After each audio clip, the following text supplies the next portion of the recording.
And so what most people call the breaking point is what I actually call the listening point.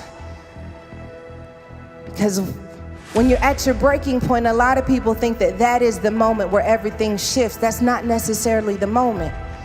Some people go through a breaking point and they stay shattered.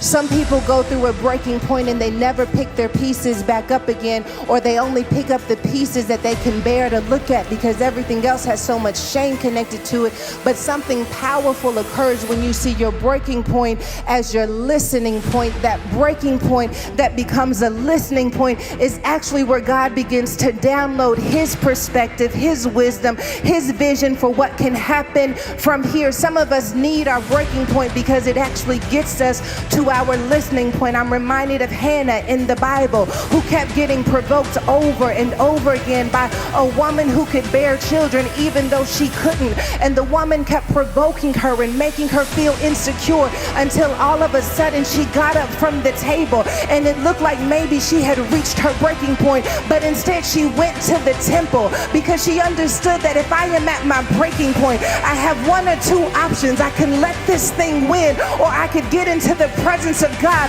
and say, God, I need you to speak a word to me at this breaking point that changes the way I see everything that's happening in my life.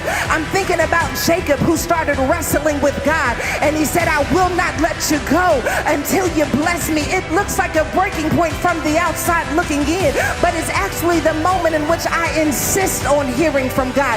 It's not my breaking point, it's my listening point.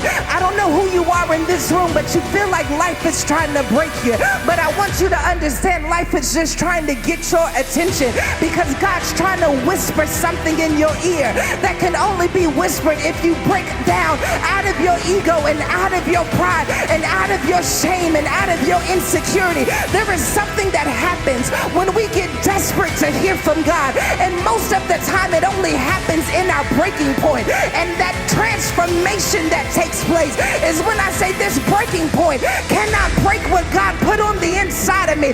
You start praying stuff like, God, if you really hear me, God, if you really see me, God, if you really got a plan for my life, I'm ready to listen. I'm ready to listen. I'm ready to obey. I'm ready to grow. I'm ready to move past this point. You can call it a breaking point, but I hear God saying that's when the tomb becomes a womb. That's when the breaking becomes the blessing. That's when what you went through becomes the weapon. That's when the breaking point builds you up.